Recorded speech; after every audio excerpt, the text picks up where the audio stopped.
బాటు దిద్దుబాటు సిద్ధబాటు కట్టుబాటు కట్టు బొట్టు అంటారు కదా. కట్టుబాటు మాకు ఒక కట్టడ, మా ఇంట్లో వాళ్ళు మేము కట్టడి చేస్తున్నామండి, మాకు ఒక కట్టుబాటు ఉందండి అని చాలాసార్లు మనం మాట్లాడుతూ ఉంటాం. దిద్దుబాటు లేదా ఈ కరెక్షన్ రిఫర్మేషన్ అనగా సరిచేయుట, మార్చుకునుట, తప్పులు దిద్దుకునుట, క్రమపరచుట అనే పదాల ద్వారా దీన్ని డిఫినేషన్ చేయవచ్చు. దీన్ని డివైన్ చేయవలసి వస్తే, దీన్ని వివరించవలసి వస్తే, దీన్ని విభాగించవలసి వస్తే అనేక పదాల సమ్మేళనమే ఈ దిద్దుబాటు అనే మాట. పిల్లల్లో దిద్దుబాటు చాలా అవసరం. మనల్ని దిద్దుకునే పరిస్థితిలో మనం లేకుండా పోతున్నాం. వాక్యము దిద్దుతున్నప్పుడు, వాక్యము మనల్ని గద్దిస్తున్నప్పుడు, వాక్యము మనల్ని సరిచేస్తున్నప్పుడు వాక్యానికి మనం ఏం చేయాలి? లోబడి మన తప్పుల్ని దిద్దుకోవాలి. అందుకే దావీదు అంటాడు, అతిక్రమములను దాచిపెట్టువాడు వర్ధనుడు గాని వాటిని ఒప్పుకొని ఏం చేయాలి? చెప్పాలి విడిచిపెట్టాలి. దేవుని నామానికి స్తోత్రం కలుగును గాక. ఆమేన్. ఒప్పుకోవాలి, విడిచిపెట్టాలి, అంతేగాని కప్పుకోకూడదు. రొమ్ములో నేను పాపము దాచుకున్న ఎడల పరమందు ఉన్న దేవునికి నేను వేషధారిని అవుతాను అంటాడు. ఎవరు? యోగు గారు.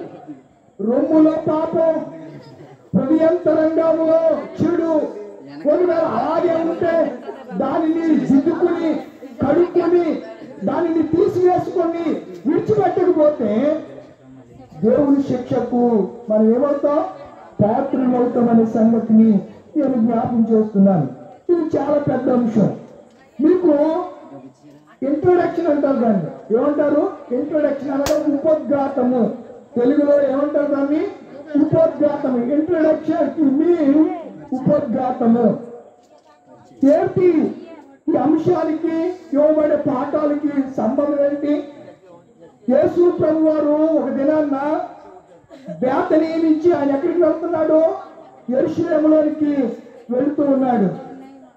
దేవాలయాన్ని శుద్ధి చేయడానికి, దేవాలయములో జరుగుతున్న క్రయ విక్రయాలను అరికట్టడానికి, దేవాలయములో జరుగుతున్నటువంటి అన్యాయాన్ని ఖండించడానికి, అన్యాయాన్ని అమ్మాయి అక్కడి నుంచి తీసి ఆ పొగొస్తే నాకు పడదు, నా ఎదురుకుండా పెట్టొద్దు, ఇలా పక్కన పెట్టుకుని నన్ను కుడితే కుట్టింది, నన్ను కొట్టవు.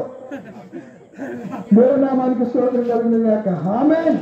కనుక దేవాలయము, దేవ ప్లస్ ఆలయము, దేవాలయము. ఈ ఆలయం ఎక్కడుంది? చాలా దినాల నుంచి మనము ఈ మాట మనకి ఇవ్వబడుతూ ఉంది. దేవాలయం ఎక్కడుంది? దేవాలయం ఎక్కడుంది? దేవాలయం ఎక్కడుంది? ఆ దినాల్లో హృదయమే దేవాలయం. దాన్ని పక్కన పెట్టండి. మన అంశం, మన సబ్జెక్ట్ అది కాదు. మనం సబ్జెక్ట్ మీద వెళ్తున్నప్పుడు పక్కకి తీసుకురావద్దు. అర్థమవుతుందా? మన ఆలోచన అంతా దిద్దుబాటు. ఏంటి అంశం? ఏంటి? కరెక్షన్. తప్పులు సరి చేసుకోవటం, తప్పులు సరిచేయటం. ఇది మన కాన్సెప్ట్. కనుక మనం ఒక ఆలోచన కలిగి ఉందాం. ఈ ప్రశస్త రాత్రి వేళ దేవుడు అనగా ప్రభువైన యేసయ్య ఆయన యెరూషలేము దేవాలయానికి వెళ్ళాడు. యెరూషలేము దేవాలయం హిస్టరీ ఒకసారి జ్ఞాపం చేయమంటారా? ఇది ఈ దేవాలయము క్రీస్తుకు పూర్వము 900 సంవత్సరాల కాలములో సొలొమోను చేత ఈ దేవాలయము కట్టబడింది. దీన్ని ఫస్ట్ టెంపుల్ అంటారు. ఫస్ట్ టెంపుల్, ఫస్ట్ దేవాలయం. రెండవది మీరు చూడాలి అనుకుంటే రాజుల మొదటి గ్రంథము 6వ అధ్యాయము 7వ వచనానికి వెళ్ళిన చదవండి. తర్వాత రెండవ దేవాలయం, ఎందుకంటే సొలొమోను కట్టించాడని మీ అందరికి తెలుసు, దాని గురించి నేను పెద్దగా చెప్పవలసిన అవసరంలా. రెండవ దేవాలయం అంటే ఆ మొదటి దేవాలయాన్ని నెబుకద్నెజరు పడగొట్టేశాడు. ఎవరు పడగొట్టేశారు?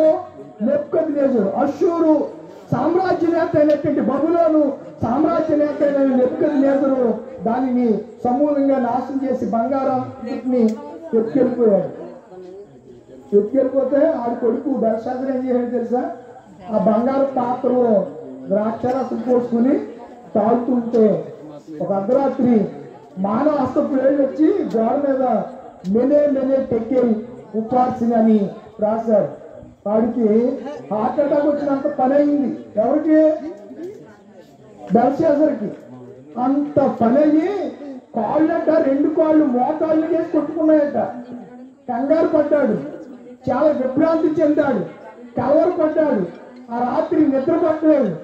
దీన్ని ఏంటి పరిస్థితి వాళ్ళందరూ పిలిచాడు, ఎవరు చెప్పలేకపోతున్నారు. అయితే దానియేలు వచ్చి అతని తప్పుని జ్ఞాపకం చేశాడు. ఎవరు ఎదవా, నువ్వు దేవుని మందిరపు ఉపకరణంలో కరెక్షన్. ఒక ప్రవక్త ఎవరిని సరి చేస్తున్నాడు చెప్పండి? రాజుని సరి చేస్తున్నాడు. దానియేలు ఎవరిని సరి చేస్తున్నాడు? చెప్పాలిరా, రాజును. వాడు అన్యరాజు, కొన్ని యోధా రాజా కాదు, ఇశ్రాయేల్ రాజా కానే కాదు, అష్షూరు రాజు, అష్షూరు సామ్రాజ్య అధినేత కొడుకు. వాడి దగ్గరికి వెళ్ళి నువ్వు తాగడం మంచిది కాదు, నువ్వు తాగేది కూడా ఏట్లో తాగుతున్నా, ఏదో డిస్పోజబుల్ గ్లాసుల్లో తాగేసి పరేసి కాదు. మీ నాన్నకు వచ్చేసాడు ఎక్కడి నుంచి? సొలొమోను చేయించినటువంటి ఆ బంగారు పాత్రలు తెచ్చేస్తే అందులో నువ్వు తాగుతున్నా, నీవు అయిపోతావు ఈ రాత్రి అన్నాడు. అంతే. ఆ రాత్రి ఆడు హఠాత్తు చనిపోయాడు. తర్వాత మాదీయుడైనటువంటి దర్యావేషు రాజు అయిపోయాడు. మాదీయుడు అంటే ఇరానోడు, అష్షూరుడు అంటే ఇరాకోడు. తెలుసా? ఇరాక్ సద్దాం హుసేన్ తెలుసా? ఎప్పుడైనా ఉన్నారు పేరు? మీరు ఎండరు. సద్దాం హుసేన్ని నడి రోడ్డు మీద ఉరికిసేశారు అమెరికా వాళ్ళు. నడి రోడ్డు మీద తీయించింది ఎవరు చెప్పండి? America president George W bush. ఆయన తర్వాతే భారత్ ఒబామా వచ్చాడు. ఒబామా తర్వాత ఎవరు వచ్చారు? బైడెన్. ఇప్పుడు ఎవరున్నారు? Donald Trump. ట్రంప్ అంటే బోరా అని అర్థం. ట్రంప్ అంటే ఏంటి అర్థం? బోరా ఊరుతున్నాడు. యెరూషలేము తలుడు మందిరం కట్టడానికి ఇశ్రాయేలుని పోగు చేస్తున్నాడు. అతడు రాబోయే కోరేషు అని యూదులు విశ్వసిస్తూ ఉన్నారు. యూదుల పక్షంగా తరుణ్ టెంపుల్ కట్టడానికి సిద్ధపడుతున్నటువంటి ఇజ్రాయేల్ జనాంగాన్ని నేటి దినాన్న మనం చూస్తున్నాం. మొదటి దేవాలయము పాడు చేయబడింది. రెండవ దేవాలయము చూడండి జెరుబ్బాబెలు నాయకత్వంలో కట్టబడింది. ఎజ్రా గ్రంథము 3వ అధ్యాయము 8వ వచనం నుంచి చదవాలి, రాసుకోండి. చాలా అమూల్యమైన సబ్జెక్టు. ఎజ్రా గ్రంథము 3వ అధ్యాయము 8వ వచనం నుంచి, యెరూషలేములో నుండి దేవుని మందిరమునకు వారు వచ్చిన 2వ సంవత్సరము. చూసారా ఎంత క్లియర్ గా? అసలు బైబిల్ అందుకే ఎంత గొప్పదయింది. 2వ సంవత్సరము, 2వ సంవత్సరం 2వ నెల అంటే ఏ నెల? ఫిబ్రవరి నెల.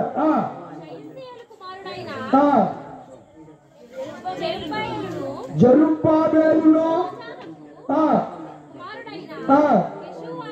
ఈ పేర్లు 4 తిరగవు.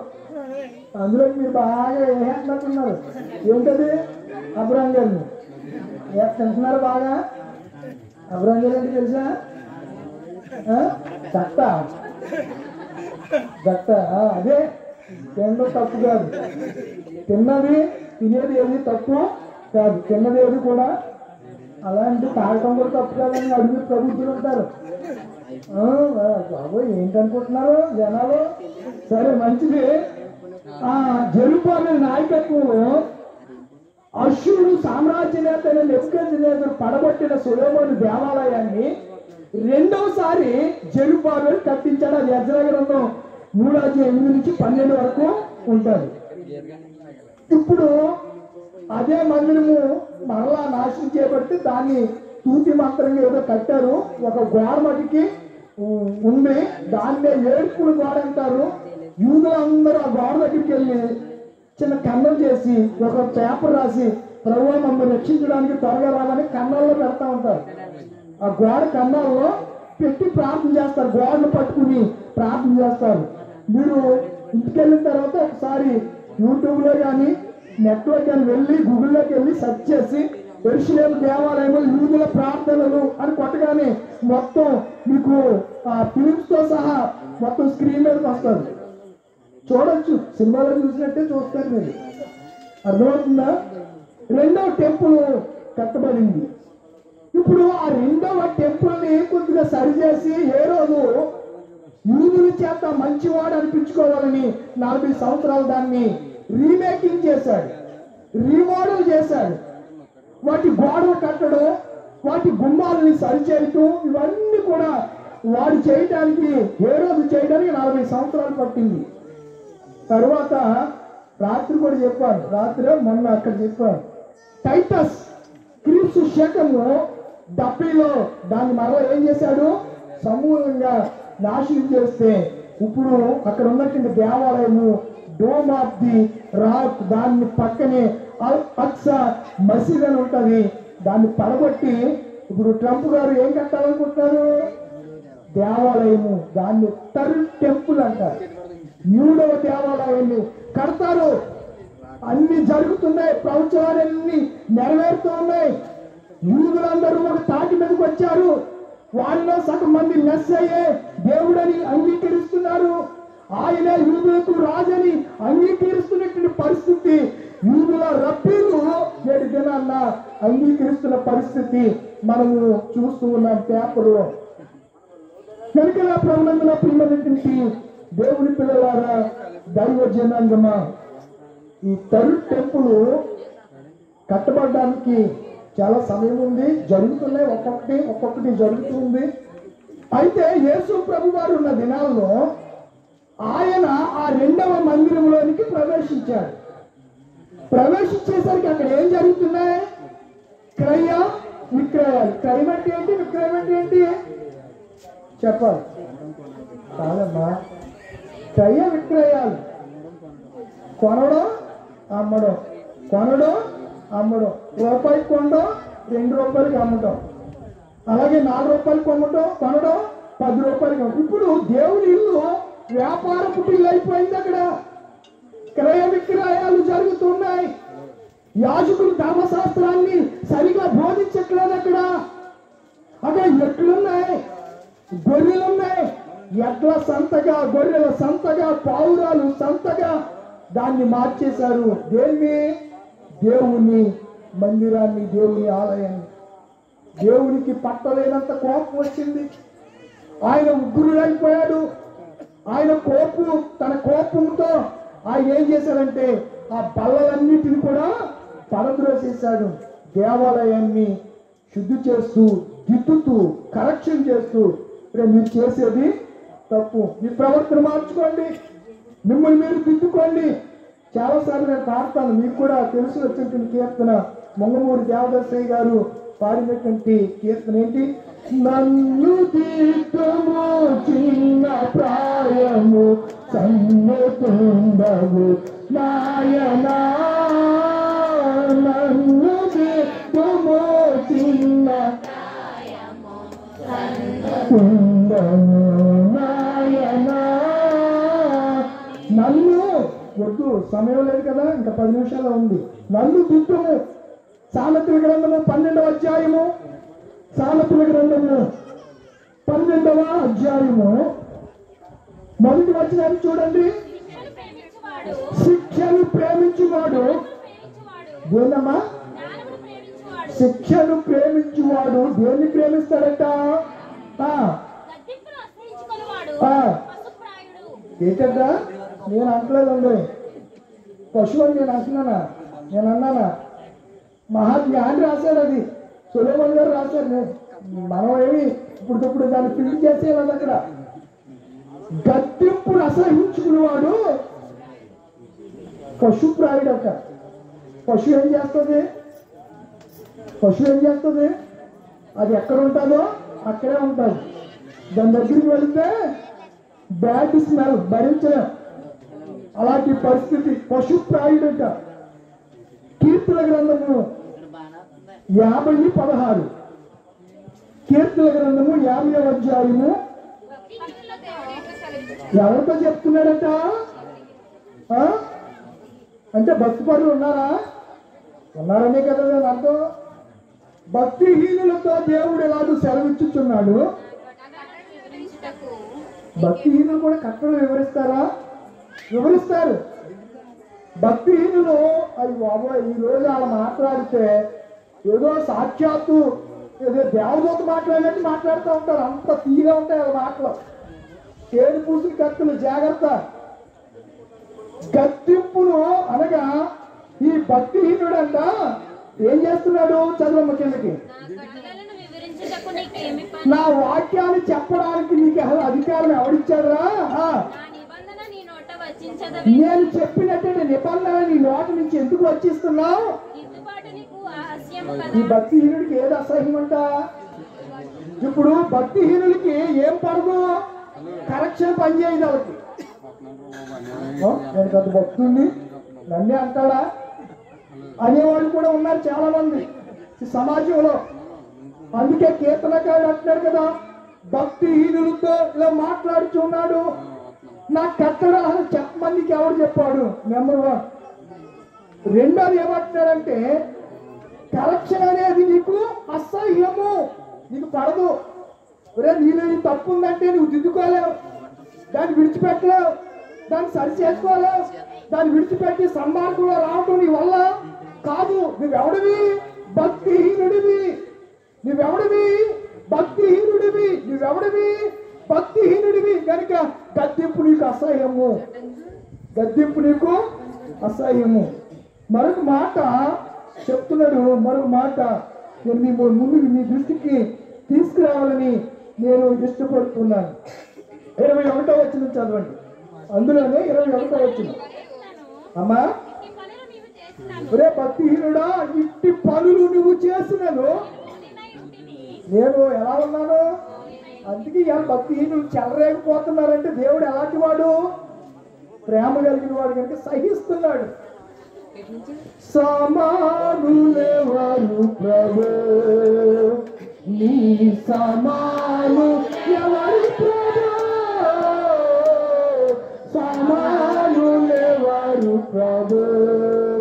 సమస్త వైభవ శ్రమానుభవమును సహించి వహించి జగలని సహించి వహించే ప్రేమించగలిగిన దేవుడు కనుకనే భక్తిహీనులు ఇంకా నిర్మూలన కాకుండా ఉన్నారు.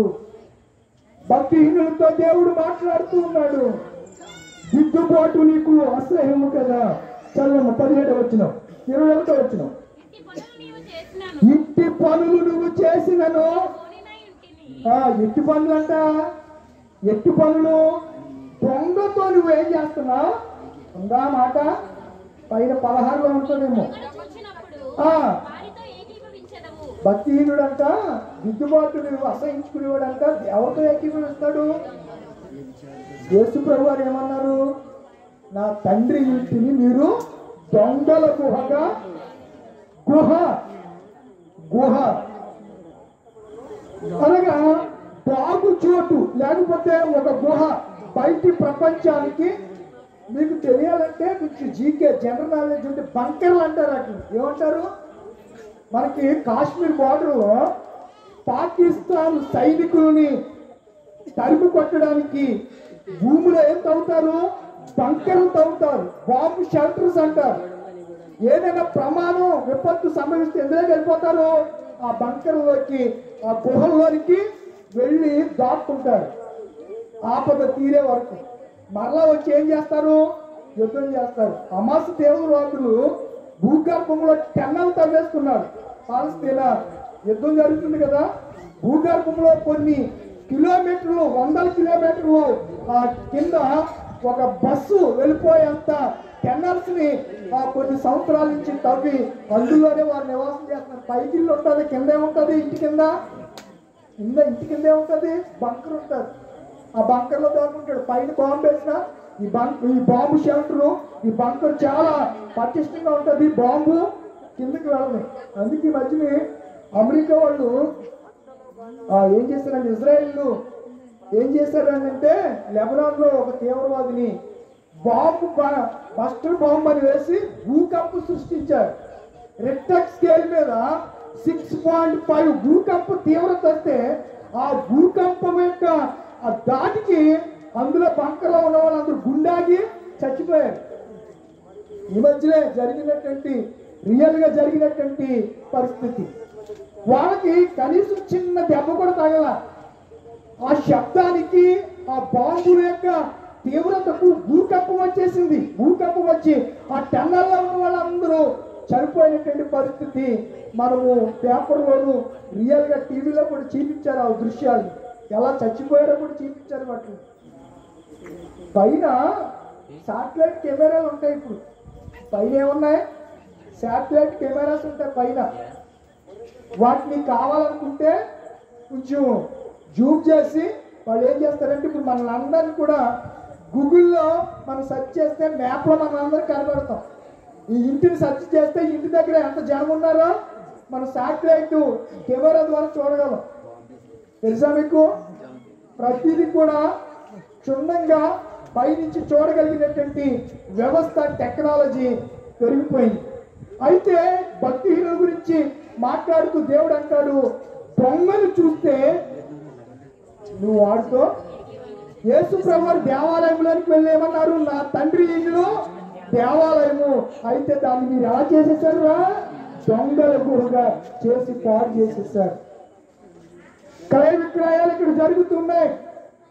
అందుకే అంటున్నాడు కదా, నువ్వు దొంగలు చూసినప్పుడు ముగింపులోకి వచ్చాను, వారితో నువ్వు ఏకీభవిస్తావంట. పర్లేదు కదా, నువ్వు దొంగోడివే, నేను దొంగోడిని. దొంగోడు అంటే ఊరుకుంటాడా?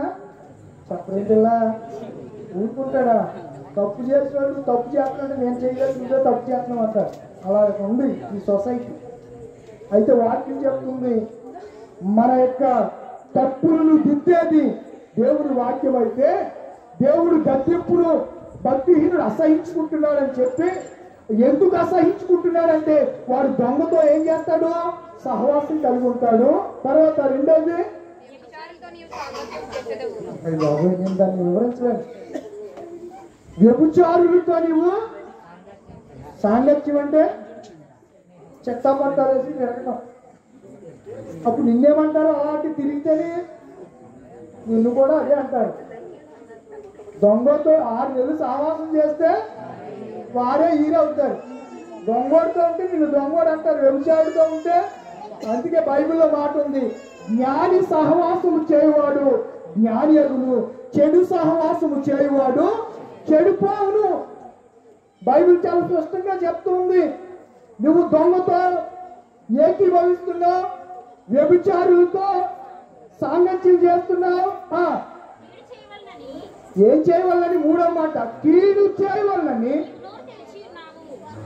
అసలు ఇంకా అది నోరు తెరిచాడంటే అది బాబోయ్ మహాసముద్రుడు అడిగి. అందుకే అంటారు, బాబోయ్ వీడి నోట్లో అనవసరంగా పెంట ఉందనుకోండి, పెంట పక్కన మీరు నిలబడ్డారనుకోండి, అందులో ఒక రాయి వేసారనుకోండి, ఆ పెంట వచ్చి ఎవరి మీద పడుతుంది? మన మీద పడుతుంది. అప్పుడు మీ దగ్గర చెంట వాసన వస్తుందా? ఏ వాసన వస్తుంది? చెప్పలేదా? పెంట వాసన వస్తుంది. కొంతమందికి ఆ వాసన కూడా చాలా ప్రీతి. వర్షం కురిచినప్పుడు ఓ స్మెల్ వస్తుంది, మట్టి వాసన. ఏ వాసన వస్తుంది? మట్టి వాసన. అది కొంచెం ఆ పేర్చడానికి బాగుంటుంది నాకు. ఎందుకంటే నేను మట్టి కదా, నేను కొండని. ఈ కొండ ఎప్పుడు పలుకుతుందో తెలీదు. ఈ కొండలో జ్యోతి ఉంది, ఆత్మ దీపం ఉంది. దేవుడు నరుని ఆత్మ యెహోవా పెట్టిన దీపం.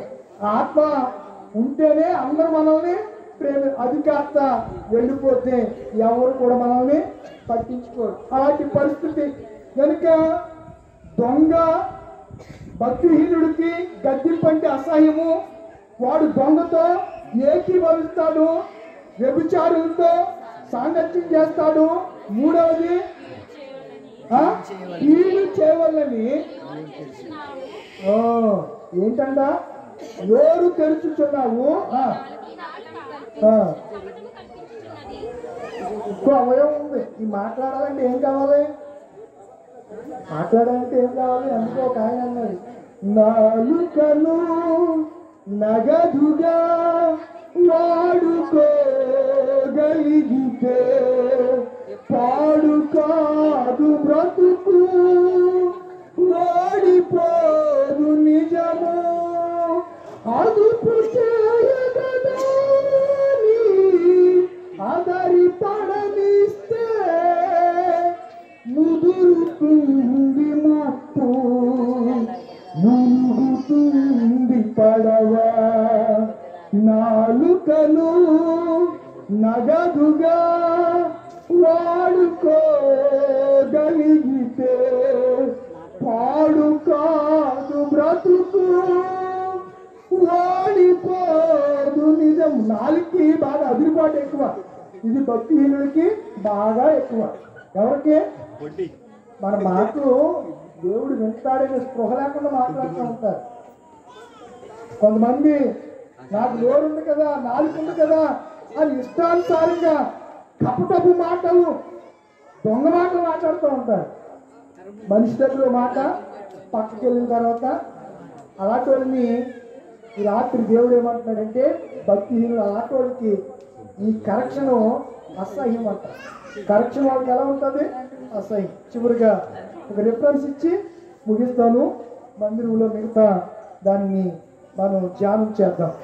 చూడండి, పరిశుద్ధ గ్రంథంలో నుంచి తీతుకు రాసిన పత్రిక మొదటి అధ్యాయం 5వ వచనం చదవండి. తీతుకు రాసిన నేను నీకు ఆజ్ఞాపించిన ప్రకారము ఏం చేయాలి? లోపముగా ఉన్న వాటిని కరెక్షన్ చేసి దిద్ది ప్రతి పట్టణములోను ఏం చేయాలి? దిద్ది పెద్దలను ఎక్కడెక్కడట? ప్రతి పట్టణములోను పెద్దలను నియమించి నేను నిన్ను ఎందుకు విడిచిపెట్టేస్తానంటే, ఆ సంఘంలో ఏ లోపాలు ఉన్నాయో, ఎలాంటి కార్యాలు ఉన్నాయో అవన్నీ సరిచేసి నువ్వు అక్కడ ఎవరిని పెట్టాలి? చదువు కదమ్మా, ఎవరిని పెట్టాలి? చిత్తపోకుండా పెద్దలు పెడితే ఉపయోగం లేదు. చిత్తపోకుండా, సంఘాన్ని క్రమపరచకుండా, సంఘాన్ని సరిచేయకుండా పెద్దలు పడితే ఆ పెద్దలు కూడా ఆ క్రమమే కరెక్ట్ అనుకుని అదే క్రమాన్ని ఫాలో అయితే చివరికి ఆ సంఘస్థులు అందరూ పోయేది ఎక్కడికి? నిత్య నాశనానికి. అందుకే చాలా మంది మా సంఘమే వెళ్తారు పరలోకం, మీ సంఘం ఎవరు? కొంతమంది పబ్లిక్ గానే అంటారు, నా మొత్తం కూడా చాలా మీ లోడరంలో ఎవరు విశ్వాసం ఉండదండి, భక్తి ఉండదండి, అసలు లోడర్ అన్నాడు ఎవడు పరలోకం వెళ్ళండి అన్నవాడు మీ దగ్గర ఎవరు అనలేదా? విన్నారా ఎప్పుడన్నా? వినలేదా? ఎందుకు అంటున్నారు? మనం చూసినప్పుడు వాళ్ళకి అలా అనిపిస్తుంది. మన ప్రవర్తన, మన యొక్క మాట తీరు, మన భక్తి విశ్వాసం వాళ్ళు చూసినప్పుడు, మిగతా సంఘాలను మనం చూసినప్పుడు మనం అలా కనిపిస్తున్నాం కనుక వాళ్ళు అంటున్నారు. నిజంగా దగ్గరికి వెళ్ళి చూస్తే వాళ్ళ పరిస్థితి కూడా అలాగే ఉంటుంది. ఎదుటి వాడికి తీర్పు చేస్తుంది కాదండి, ముందు మనం సరి చేయబడాలి. ఎదుటివాడిని ఏదైతే చూపించడం కాదు, ముందు మనంగా మన తప్పులు మనము దిద్దుకోవాలి, సరి చేసుకోవాలి. మనం సరి చేసుకుంటేనే ఎదుటి వానికి చెప్పగలం. అదే యేసయ్య యెరూషలేము దేవాలయంలో ఆయన చేసి చూపించాడు. ఆ దేవాలయాన్ని శుద్ధి చేశాడు, అక్కడ దొంగల్ని తోలివేశాడు, ఎడ్లను అమ్మేవారిని, గువ్వలు అమ్మేవారిని వాళ్ళందరినీ కూడా నా తండ్రి ఇల్లురా ఇది, మీరు ఎలా దొంగలు గుహ చేసేసారని వాళ్ళందరినీ కొరడా పట్టుకుని కోపపడుతూ అక్కడి నుంచి వారిని తరిమి ఆ పరిస్థితిని అంతయు చక్కదిద్దాడు. ఈ ప్రశస్త రాత్రి వేళ మన జీవితాల్లో ఏదైనా దిద్దుకోవలసి ఉంటే ఉన్నపాటున దిద్దుకోవడానికి దేవుడు 9వ రోజు మొదటి కోటలోనే మంచి అవకాశం ఇచ్చాడు. తలవంచండి, కళ్ళు మూసుకోనండి, ప్రార్థన చేసుకుంటాం. తలవంచండి, కళ్ళు మూసుకోనండి, ప్రార్థన చేసుకుంటాం. సర్వోన్నతుడా, సర్వశక్తిమంతుడా, పరిశుద్ధుడైన తండ్రి, నీ వందనాలు, స్తోత్రాలు. ప్రశస్త రాత్రి వేళ ఈ ప్రియ బిడ్డలు నాయన షేక్ అన్నపూర్ణ గారు, మౌలాలి గారు, కోనాల ఆనందరావు గారు, మరి తండ్రి గారు లలిత్ కుమార్ గారు వారి తల్లి గారు, కోనాల యేసురత్నం గారు వారి కుమారుడు, జ్యోతి గారి కోడలు, కల్లబుతుల సరోజిని, యాకోబు గారు, ఎలిజబెత్, రాజేష్, ఈ కుటుంబాల చెంత 9వ రోజు దిద్దుబాటు అనే అంశం ద్వారా మీరు మాతో మాట్లాడుతూ వచ్చారు ప్రభువా. మీకు వందనాలు. భక్తిహీనులకు దిద్దుబాటు అసహ్యమని, వారు దొంగతో ఏకీభవిస్తారని, వ్యభిచారులతో సాంగత్యం చేస్తారని, వారి నాలుకకు అడ్డు లేకుండా విచ్చలవిడిగా కొండాలు చెప్తారని, మాట్లాడతారని ఈ వాక్యం సెలవిస్తుంది ప్రభువా. అలాంటి వారి మధ్యకు, అలాంటి అపరిశుద్ధమైనటువంటి ఆ పరిస్థితిలో ఉన్న ఆ దేవాలయ ప్రాంగణాన్ని, ఆ దేవాలయాన్ని మీరు కరెక్షన్ చేస్తారు ప్రభువా, రిఫర్మేషన్ చేశారు నాయన, దిద్దారు ప్రభువా, అక్కడ పరిస్థితులను చక్కపరిచారు, సంస్కరించారు తండ్రి.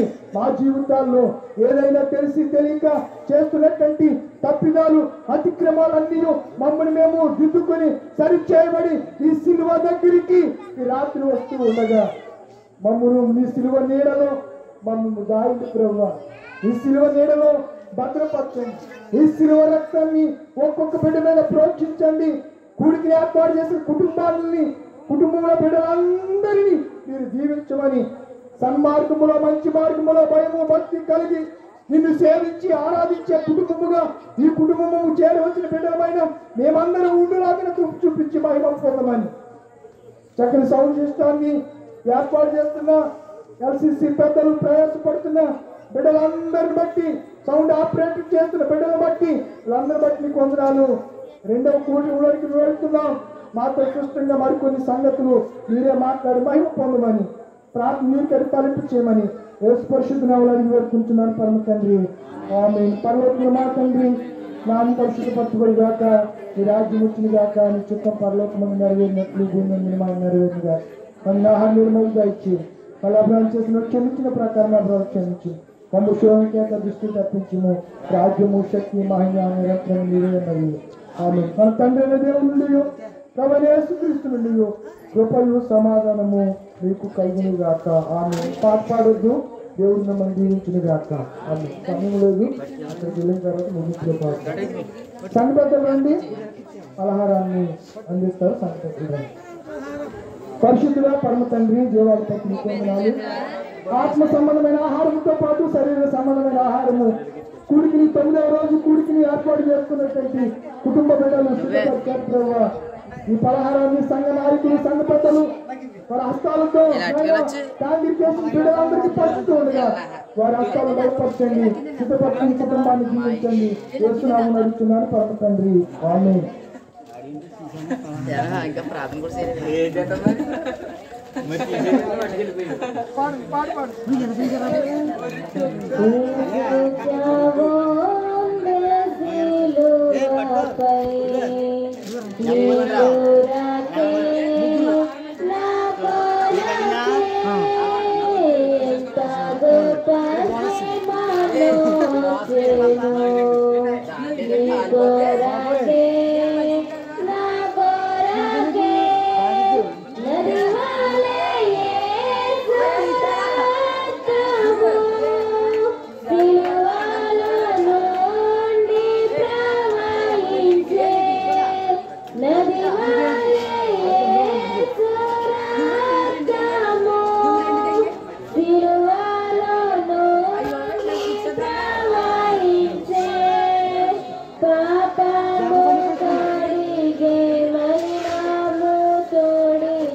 Papa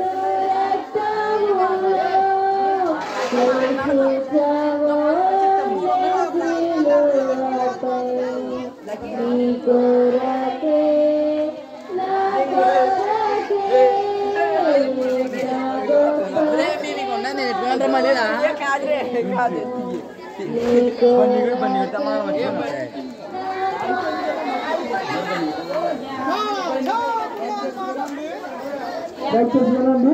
మందిరంలో రాత్రి 9 ముగిస్తాం. 40 నిమిషాలలో కోట ముగించబడుతుంది. అందరూ కూడా దేవుని మందిరంలోనికి 2వ శిల్వధ్యానం 9వ రోజు 2వ శిల్వధ్యాన కూటానికి మీరందరూ రావాలని ప్రభునామములో తెలియజేస్తూ ఉన్నారు.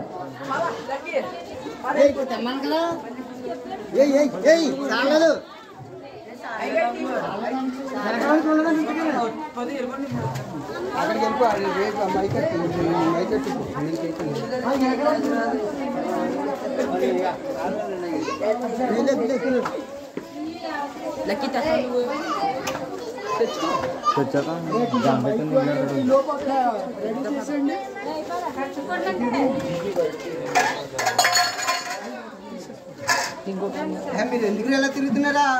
ఏమెట్టావు అందులోను? అందులో ఏం పెట్టకండి రా కొమ్ముని ఏంటి చూడండి.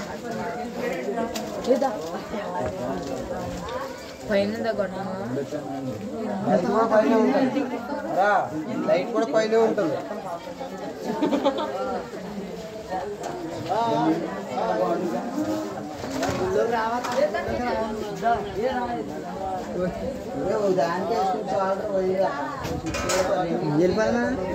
మైక్ ఇచ్చి వెళ్ళిపోయా షాక్ కొట్టేది ఫీల్ అయిపోతుంది.